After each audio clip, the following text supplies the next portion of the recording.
Bonjour et bienvenue, je suis Anne-Marie Cunier et je suis ravie de vous recevoir dans le podcast Learn and Enjoy. Dans chaque épisode, je vous propose d'analyser les usages et technologies du digital learning qui permettent de créer une expérience apprenant engageante et efficace.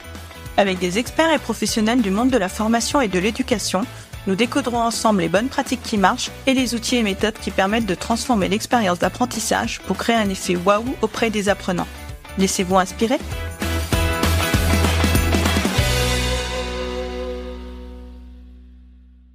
Cet épisode est soutenu par AppleLearn, le LMS ultra intuitif qui complète votre équipe avec ses 8 agents IA. Ces agents spécialisés travaillent avec vous. Ils vous aident à scénariser vos formations, à les rendre plus inclusives, à les traduire et même à optimiser le tutorat et le suivi de vos apprenants. Le résultat ? Vous confiez les tâches chronophages à l'IA et vous vous concentrez sur l'essentiel, votre stratégie pédagogique, l'accompagnement humain et l'innovation. Avec AppleLearn, vous concevez, vous engagez et vous réussissez. Pour en savoir plus, rendez-vous sur applelearn.com en cliquant sur le lien qui se trouve dans la description de l'épisode et dites-leur que vous venez de ma part pour bénéficier des frais de mise en service offerts. Bonjour à tous. On le sait, capter l'attention en formation est un vrai défi. Entre les smartphones qui vibrent, les cerveaux déjà saturés et les slides trop denses, il n'est pas toujours facile de garder ses apprenants concentrés et engagés. Et pourtant, l'attention est la clé. Sans elle, pas d'apprentissage durable. Alors, comment surprendre, intriguer et embarquer un groupe dès les premières minutes ? C'est là que le mentalisme entre en scène. Non pas comme un simple effet de spectacle, mais comme un outil pour créer de la curiosité et stimuler l'émotion. Dans cet épisode, je reçois Gabriel Verlaine, conférencier mentaliste, pour découvrir comment le mentalisme peut devenir un allié précieux pour engager les apprenants et renforcer l'impact d'une formation. Bonne écoute!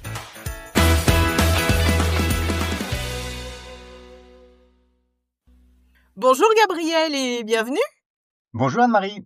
Eh bien, je suis ravie de t'accueillir dans cet épisode pour découvrir comment le mentalisme peut devenir un vrai allié pour l'engagement en formation. Et je t'avoue, je suis vraiment très, très curieuse de tout ce que tu vas nous dire. Et merci beaucoup. Moi, je suis ravi de ton invitation et de partager ce moment avec toi et avec vous tous. Merci. Alors, pour commencer, est-ce que tu peux te présenter, nous dire qui tu es et quelques mots sur ton parcours ? Oui, alors très rapidement, donc je m'appelle Gabriel Verlaine. Verlaine, W-E-R-L-E-N. Il y a quelques pièges dans le nom. Donc, j'ai une formation d'ingénieur de base et ensuite un parcours en entreprise, principalement en industrie, en management, en direction de centre de profit, donc direction de filiales de grands groupes ou de PME. Mais en parallèle de tout ça, j'avais une vraie passion depuis le plus jeune âge pour la magie, puis le mentalisme, une passion dévorante. Et donc, il y a 4 ans et demi bientôt maintenant, j'ai fait ce choix de quitter mon bon boulot. J'avais un boulot très intéressant, mais qui me comblait pas complètement. Il manquait quelque chose. Et donc, j'ai fait ce choix de vivre de ma passion, qui est donc le mentalisme. Et donc aujourd'hui, j'ai une activité qui est uniquement associée au mentalisme, avec une grosse partie en entreprise quand même, j'ai gardé ce lien, qui est d'utiliser le mentalisme pour mieux comprendre le monde et puis nous-mêmes. Et donc en gros, s'intéresser à l'illusion pour être plus dans le vrai. Voilà, donc sous forme de spectacle-conférence en entreprise. Ensuite, j'ai une activité qui continue, qui avait commencé avant, qui est pour les magiciens et les mentalistes, qui est de créer pour eux. Donc, j'ai publié là 7 ou 8 produits déjà, des livres, des routines, on appelle ça des routines en mentalisme, j'expliquerai un peu, qui sont pour les autres. Donc là, je donne des conférences un peu dans le monde entier pour ça.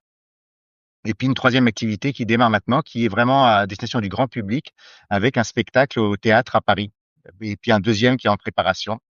Et donc là où le côté vraiment artistique est mis en avant. Tu es vraiment très occupé. Et d'ailleurs, j'ai vu passer tes posts sur LinkedIn sur ton spectacle. Oui. Ça c'est une grande aventure pour moi là, qui démarre avec ce spectacle à Paris. Alors, est-ce que tu peux nous dire, Gabriel, ce qu'est le mentalisme en quelques mots ? Et comment est-ce que tu as eu l'idée, de relier le mentalisme à la formation? Parce que c'est vrai que pour moi, le mentalisme, ça m'évoque tout de suite, la série, TV Le Mentaliste. Alors est-ce que c'est bien ça ou pas? Tu vas nous le dire. La série est pas mal faite, effectivement. J'ai l'intégrale de la saison 1 en DVD. Pour être clair, le mentalisme, c'est un art de l'illusion. Donc c'est très proche de la magie, en ce sens, hein. C'est 2 arts de l'illusion que je différencie. Moi, tout le monde le fait pas. Moi, je les différencie vraiment, en le sens où, en tout cas dans nos contrées, en magie, on sait qu'il y a un truc. C'est-à-dire quand on va voir un spectacle de magie, effectivement, on sait qu'un lapin n'apparaît pas vraiment.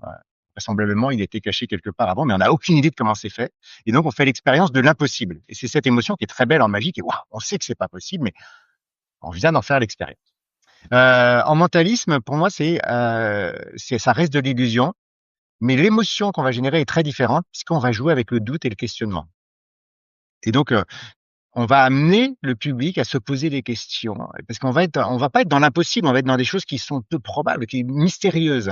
Et donc, l'objectif est vraiment de faire se passer quelque chose, qui est vraiment un moment très mystérieux qui se passe. Et donc, voilà, c'est au niveau de l'émotion que c'est assez différent.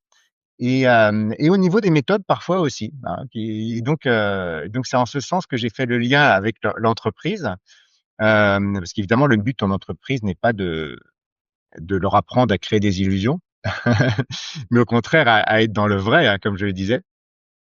Et donc ce lien entre, mentalisme et entreprise, il s'est fait pour moi, d'abord parce que, bah, dans ma carrière, je me suis aperçu que, bah, toute cette recherche que je faisais dans le monde de l'illusion, amener à s'intéresser vraiment à notre façon de réfléchir, à notre façon de fonctionner, et à des mécanismes réels.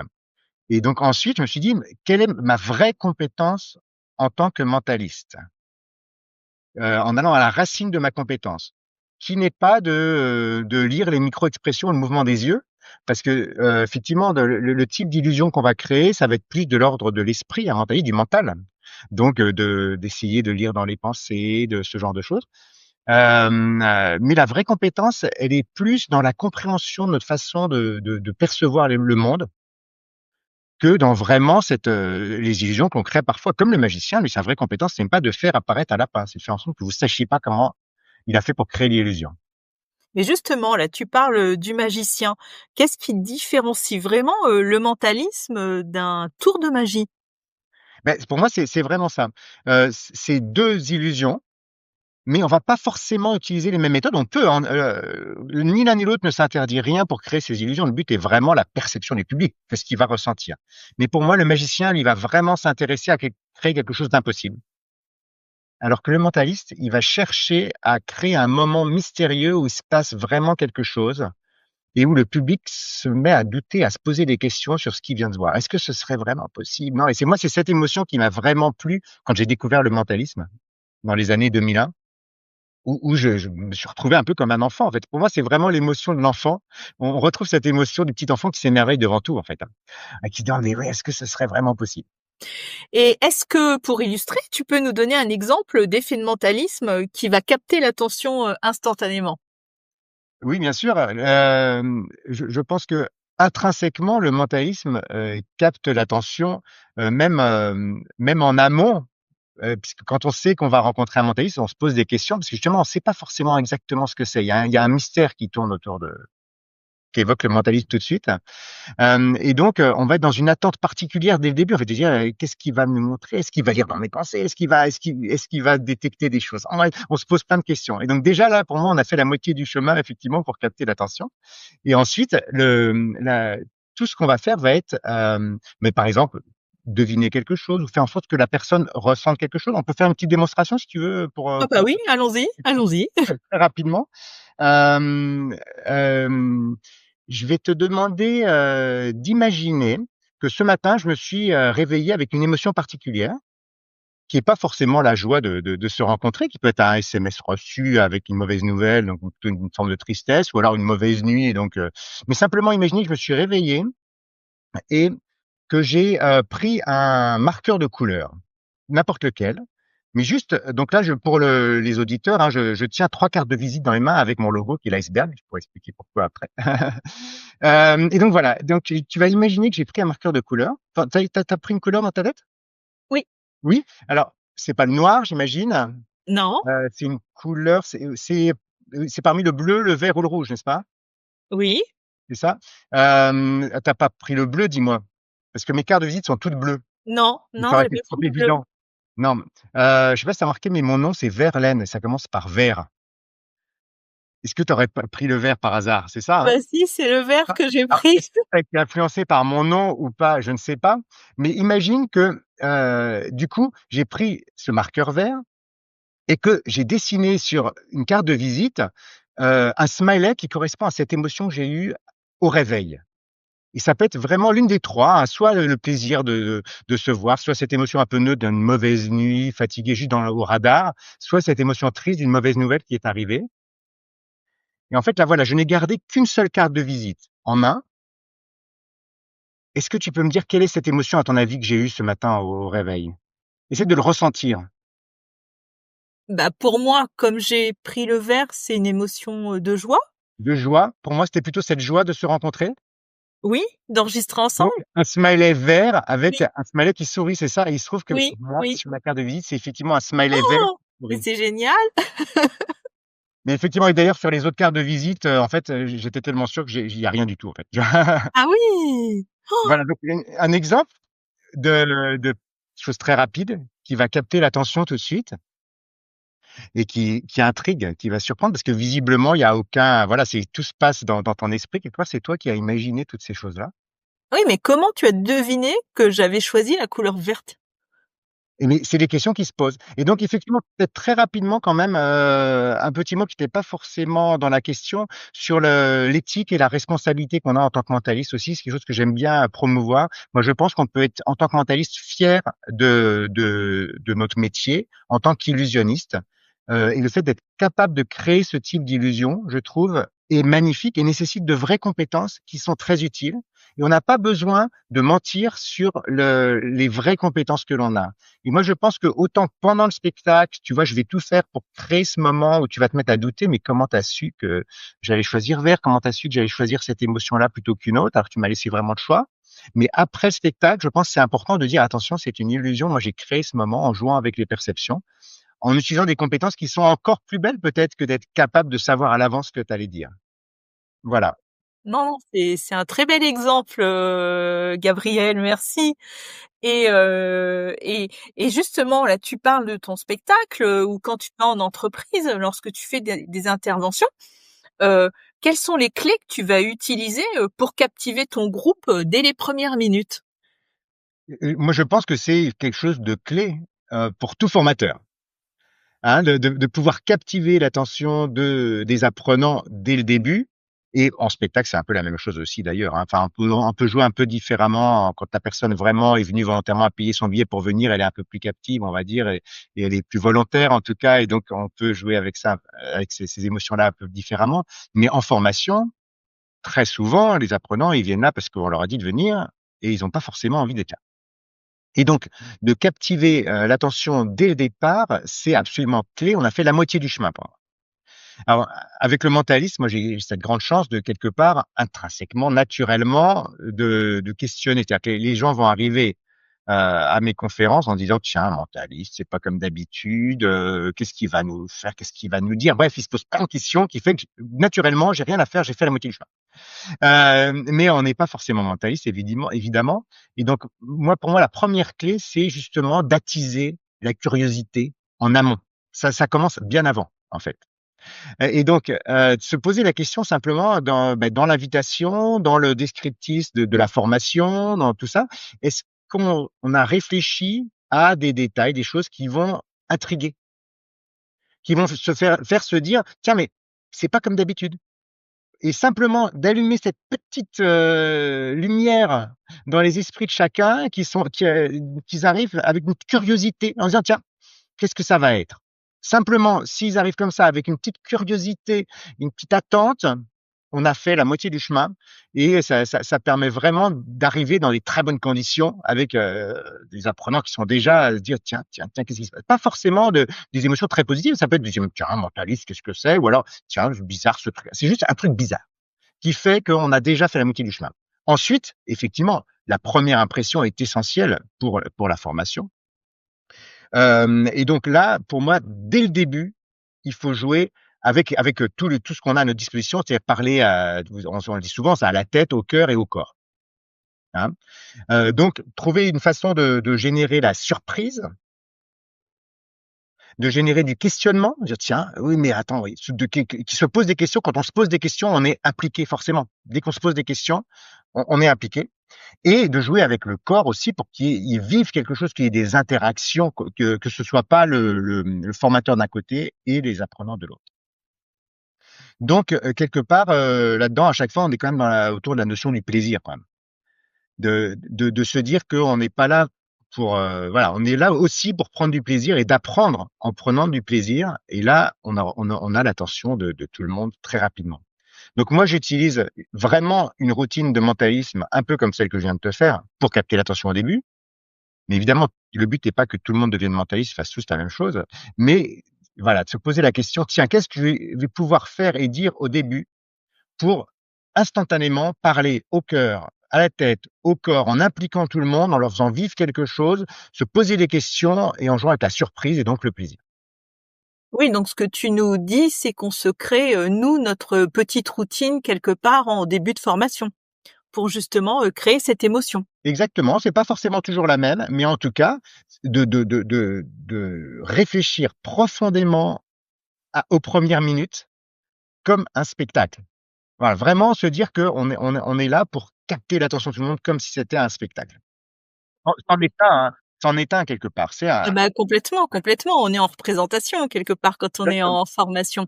Mais ça peut être, par exemple, poser des questions, aux participants, c'est ça? exactement. Poser des questions, les amener à être acteurs, poser qui se posent des questions et c'est ça exactement et avoir une notion de surprise aussi, peut-être se dire que là encore, puisqu'on a attisé la curiosité avant, qu'il y a encore cette notion de: «Ah, ah tiens, oh là, je m'attendais pas à ça» et ça, du coup, on en attend d'autres surprises et ça stimule. D'accord, OK et donc pour préparer l'épisode, tu m'avais, transmis, un article que tu avais écrit, dans lequel tu évoques souvent, le rôle central, de l'intention, hein, comme là tu viens de le dire. L'intention de surprendre, de créer une émotion et pourquoi justement c'est si déterminant, pour l'engagement des apprenants? Alors oui, l'attention pour moi, c'est le vrai et presque unique, sujet. Tout le reste qui est accessoire. L'intention, c'est si elle est vraiment, sincère, profonde, ancrée, c'est elle qui va être le moteur de tout le reste et qui va faire que tout le reste fonctionne. Hein, parce que c'est vrai qu'on voit beaucoup de formations sur le body language, sur le langage corporel, sur, même le côté ouais, c'est ça, théâtral un peu, sur toutes ces techniques pour communiquer. Si ces techniques, ne reposent pas sur une intention qui est vraiment profonde et sincère et alignée, pour moi, on sera dans le faux quelque part et ça va forcément se ressentir. Là, le but est vraiment d'être dans le vrai et donc je fais souvent ce parallèle avec le mentalisme en disant: «Voilà, si moi, mon intention en tant que mentaliste, c'est de tromper le public», parce que c'est un illusionniste, c'est ce qu'il fait, il trompe le public, hein. Mais là, le public, il a pas envie d'être trompé, donc je vais avoir le public contre moi. Il va pas avoir envie que ça fonctionne et étonnamment, en tant que mentaliste, on a besoin que le public ait envie que ça marche pour que ça marche. On a vraiment besoin de lui. On a besoin de l'embarquer avec nous. On a besoin qu'il ait envie de réussir avec nous et donc moi, mon intention, elle est pas du tout de tromper le public. Tromper, c'est juste un moyen pour divertir quelque part. Mon intention, elle est de vraiment leur faire vivre un moment magnifique, merveilleux, dont ils vont se rappeler toute leur vie, en tant que mentaliste. Après, en tant que formateur, si on le transpose, est-ce que mon intention en tant que formateur, elle est juste de vraiment de dire la vérité, hein, c'est de leur apprendre des choses, vraiment parce que, voilà, j'ai du fond à leur apporter, donc l'intention, elle est de dire des choses vraiment importantes. Donc centrée sur moi en tant que formateur ou alors est-ce qu'elle va être plutôt centrée sur l'apprenant Donc de transmettre, de faire en sorte qu'il comprenne vraiment au plus profond de lui ce qu'on a envie de transmettre, qu'il ait vraiment envie de le mettre en pratique et que cette dynamique soit sur la durée, qu'elle dure vraiment pendant longtemps. Vous voyez, c'est une inversion complètement de perspective. Soit elle est centrée sur moi, soit elle est centrée sur l'autre. Et pour moi, en tant que formateur, la seule qui fonctionne, c'est cette attention qui est centrée sur l'apprenant. Complètement. Voilà, et donc pour moi, c'est la clé si on est vraiment, et c'est vraiment, moi à chaque fois avant de rentrer sur scène pour un spectacle ou une conférence, je vais me rappeler cette intention profonde qui va transpirer, dans tout le reste, dans tout ce que je vais faire ensuite. Et est-ce que tu l'affiches, par exemple, dans ta loge, avant, d'entrer en spectacle, ton intention? Non, je vais pas jusque-là, mais vraiment, je me le redis à moi-même, comme un mantra un petit peu a avant d'entrer sur scène, ou alors avant d'entrer pour les conférences et voilà. Ouais. Et est-ce que tu as des pièges que tu as identifiés, justement des pièges à éviter pour ne pas tomber, dans le spectacle au détriment, de l'apprentissage, par exemple, en formation? Que le formateur n'en fasse pas trop lorsqu'il commence pour créer l'émotion ou la curiosité? Comment arriver vraiment à trouver, le bon dosage? Alors c'est bien parce que c'est vrai que c'est une question que je m'étais pas posée. Et donc j'ai réfléchi, en fait, je me la suis pas posée parce que, je pense pas qu'il y ait vraiment un risque. Le plus important quand on veut transmettre, c'est le fond, évidemment. C'est la base, c'est qu'est-ce qu'on veut transmettre. S'il y a pas de fond, il y a que du spectacle et auquel cas, ça tombe à plat complètement. Donc la base, c'est le fond. Il en faut, c'est le cœur. Mais s'il y a la base, pour moi, il peut pas y avoir trop de spectacle en quelque sorte. Parce que si notre intention, elle est vraiment de transmettre ce cœur, on va y mettre tout notre cœur. Et plus on y prend du plaisir tous ensemble, plus on est surpris, plus on se questionne, plus on vit la chose parce qu'il y a des expériences, parce qu'on est dans quelque chose de ludique, plus on va vraiment toucher du doigt le fond, plus on va s'en imprégner, plus on va avoir envie de le mettre en pratique, plus on aura envie de le communiquer aux autres, de dire: «Ah, tu sais quoi? Tu sais ce que je viens d'apprendre, tu sais ce que je viens de faire, tu sais?» Et si on veut le transmettre aux autres, alors ça vient s'ancrer encore plus en nous. Donc pour moi, il y a pas vraiment ce risque-là. Le risque, il est présent s'il y a pas assez de fond. Quand ça manque de fond, part du spectacle et là, on est complètement à côté. Évidemment, le spectacle n'est pas là pour compenser, il est là pour porter le message. Oui, ce que tu dis, c'est que s'il n'y a pas de fond, on va essayer de quelque part, camoufler, avec le côté un peu spectacle, quoi. Oui, l'humour, peut-être faire rire, voilà, mais on est à côté forcément. Donc évidemment, là, pour moi, je pars du principe qu'il y a du fond. Oui, oui, oui, oui. S'il y a il y a une vraie transmission, alors il peut pas y avoir trop de spectacle. C'est pas le spectacle, il peut être vu d'un côté un peu négatif s'il y a pas de fond. Oui, oui, oui, et ce que tu dis, c'est vraiment aussi de faire vivre l'expérience pour s'en Oui, souvenir. C'est exactement, ça, c'est ça exactement. la Que ce clé. soit vrai, ah oui, c'est une des clés évidemment que tout le monde ait vécu quelque chose. Si on a vécu quelque chose, on va s'en souvenir, et on va avoir envie de le transmettre. On va dire: «Ah, vous savez pas ce que j'ai fait l'autre jour, machin». C'est quelque chose qu'on a envie de transmettre. Oui, et est-ce que tu as un exemple, à nous donner, où une technique, de mentalisme a vraiment, transformé, l'attention, donc que ce soit des apprenants ou de tes participants à tes conférences ou à tes spectacles? Oui, alors, sans vous transformer en mentaliste, hein, pour moi, la compétence, clé du mentaliste, c'est l'empathie, hein. À partir du moment où l'intention est bien sincère, alignée, tout va se créer en se mettant à la place de l'autre. Donc encore une fois, vous voyez, c'est être centré sur l'autre plutôt que sur soi, hein. Mais, en mentalisme, c'est clé pour créer nos illusions, on doit se mettre à la place de l'autre, hein. Donc en amont aussi, quand on prépare nos illusions, c'est, OK, comment ils vont ressentir, percevoir ce que je vais faire, comment ils vont réagir à ce que je vais montrer, comment je vais le montrer, mais uniquement en se mettant à la place de l'autre pour ressentir ce qu'il va ressentir. Et pendant, c'est la même chose. Être centré sur le ressenti des publics, être en pleine présence avec l'auditoire, du tout là, avec les apprenants, pour voir est-ce que je vais trop vite, est-ce que je vais pas assez vite, et d'être uniquement centré sur le ressenti des apprenants pour aligner son message à ce qui est en train de se passer.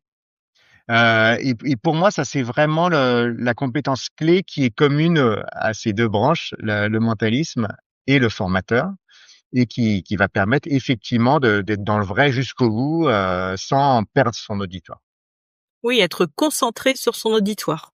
Exactement. Je peux donner un exemple? Par exemple, là, j'ai donné des séances de conseil pour une entreprise qui fait de la formation, HSE, donc sécurité, santé au travail. Donc c'est leur boulot de faire ces formations pour les entreprises. Et donc, si vous avez travaillé dans des entreprises, vous savez que, voilà, il y a des formations obligatoires, qu'en général, on y va en traînant les pieds parce qu'on en a déjà fait plein et on se dit: «OK, bon, voilà, je vais perdre une journée, je sais déjà tout», voilà. Donc forcément, on part pas gagnant. Et donc j'ai donné comme ça des journées de conseils pour retravailler leur formation en elle-même, mais aussi donc leur approche pour qu'il y ait, en amont aussi attiser cette curiosité comme on l'a vu. Et pendant aussi, transformer tout du point de vue de l'apprenant.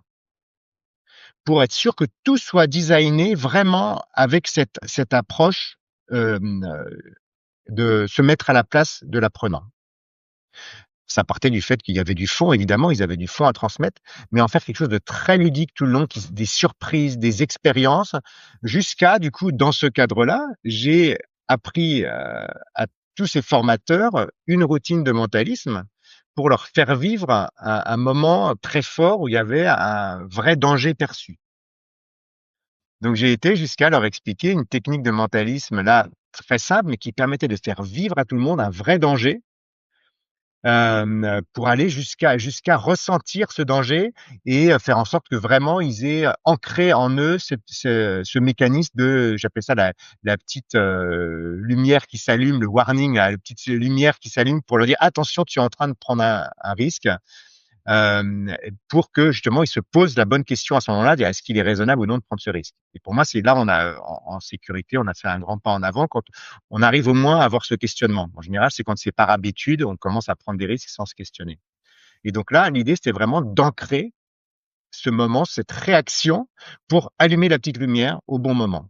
Et donc ça se faisait par une expérience où il y avait un vrai danger perçu pendant la formation. Donc voilà, c'est pour donner un exemple de choses qu'on peut faire quand on réfléchit un peu autrement en se disant: «Ben voilà, comment je vais faire en sorte d'atteindre mon objectif là, qui est que vraiment, ils comprennent, mais que ce soit ancré en eux et que ça ait un impact dans le futur vraiment, quoi». Voilà.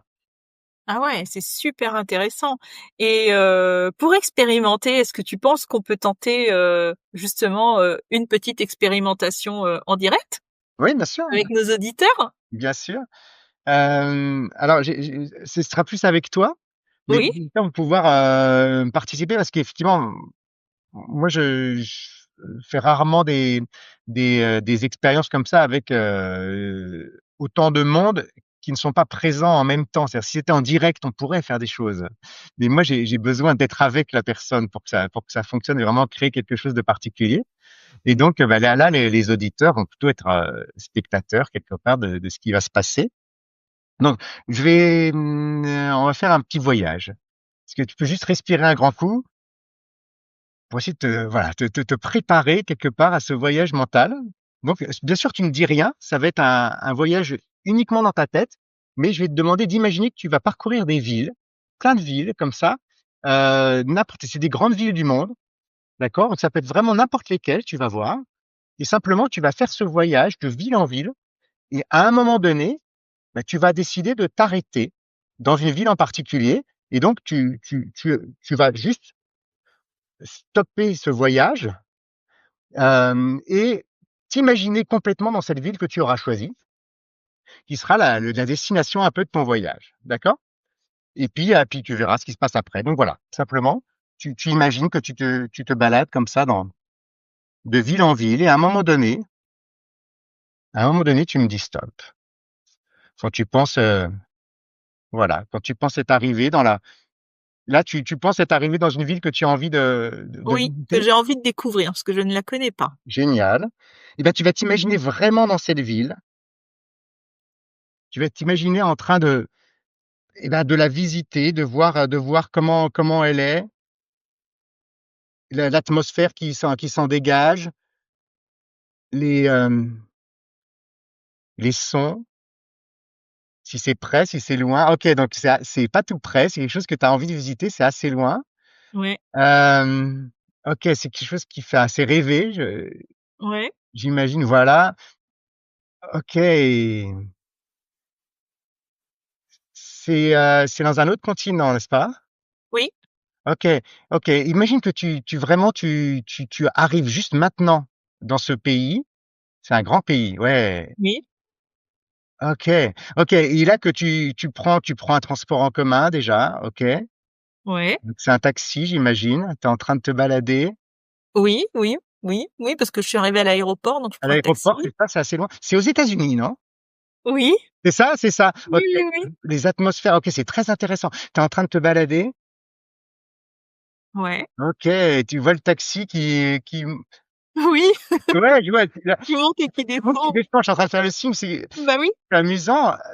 Est-ce que est-ce que tu es à San Francisco, c'est ça? Ah ouais, C'est c'est ça? la ville que j'ai choisie. OK, celui Tu es que tu as vraiment très choisi dans fort. dans ton imagination? OK, Bah génial. oui, Merci. tu es vraiment très, très fort, mais en fin de compte, c'est avec les questions que tu poses, quelque part, tu resserres, l'entonnoir? Écoute, bien sûr, comme je te l'ai dit, je crée l'illusion qu'il se passe quelque chose et je suis ravi que ça ait fonctionné entre nous là. Bah oui. Ça marche pas forcément à tous les coups évidemment, mais là effectivement c'est créer cette illusion d'une connexion, qu'il se passe vraiment quelque chose et c'est ça qui est vraiment intéressant plus que comment j'ai fait exactement.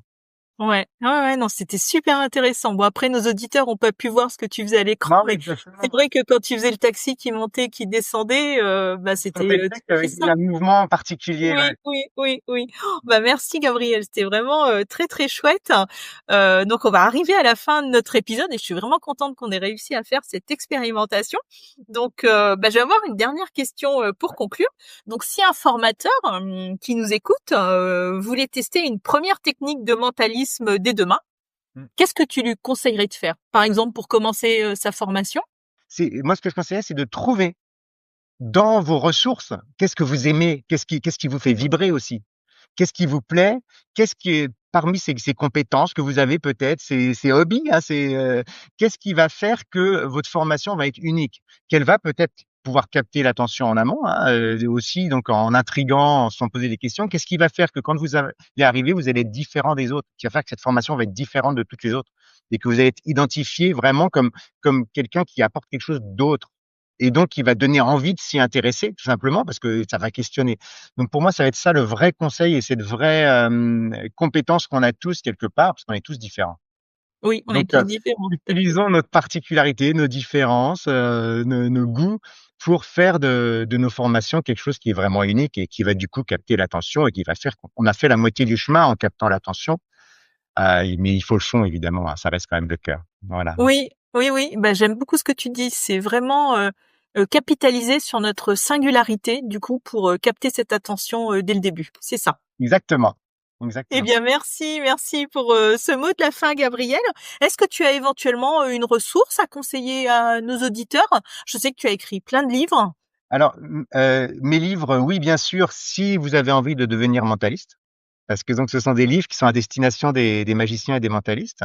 Donc, ils se trouvent facilement, mais c'est vraiment si on veut, pouvoir créer du spectacle. Mais c'est vrai que dans mes premiers livres qui sont à destination des pas à destination, mais en tout cas qui fonctionnent très bien pour les débutants, il y a ce qui s'appelle le Green Neck System. Green Neck, c'est, le cou vert en français, parce que c'est un jeu de mots à partir de couvert, vous voyez? Bon, ça va pas très loin. C'est mon jeu de mots initial qui a été gardé par mes éditeurs. Ils trouvaient que ça faisait un nom en anglais rigolo. Bon. Mais donc il y a un bouquin vert et le deuxième, c'est un bouquin rouge et ça, c'est des choses qui peuvent être exploitées par n'importe qui si vous voulez trouver une routine qui est amusante si vous voulez faire du mentalisme. C'est pour créer des illusions. Voilà. Après, non, j'ai pas vraiment de ressources. Il faudrait ça fait plusieurs fois qu'on me propose d'écrire avec moi un livre qui soit vraiment axé sur la formation.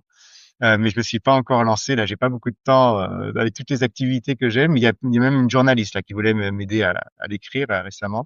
Donc peut-être qu'un jour ça existera, mais pas pour l'instant malheureusement. D'accord, eh bien, on va surveiller la sortie de ton futur livre quand tu auras le temps de l'écrire. Mais maintenant, venez me voir à Paris, c'est au Double Fond, si ça vous intéresse. J'ai des dates jusqu'à avril pour l'instant. Il y en aura sûrement après, j'espère. Donc n'hésitez pas à venir me voir et puis après le spectacle, discuter un peu. Et ça me fera plaisir de savoir que vous m'avez découvert grâce à ce podcast. D'accord. Eh bien, merci beaucoup, Gabriel, pour ce moment passé ensemble. Moi, j'ai été ravie de cet épisode qui change un peu. Donc, merci beaucoup. À De bientôt. rien, merci à toi, à bientôt et merci à vous tous. Au revoir. Merci. J'espère que cet épisode vous a plu. Si vous aimez le podcast Learn and Enjoy et si vous avez envie de me soutenir, de m'aider à faire connaître ce podcast, la meilleure façon, c'est de me laisser une note 5 étoiles sur Apple Podcast ou un petit commentaire. Pensez aussi à vous abonner pour être informé de la sortie des prochains épisodes. Et pour rester en contact ou me proposer un thème que vous souhaitez que j'aborde, vous pouvez me rejoindre sur LinkedIn. Vous me trouverez sous mon nom, Anne-Marie Cuinier. Je vous dis à très vite pour un nouvel épisode.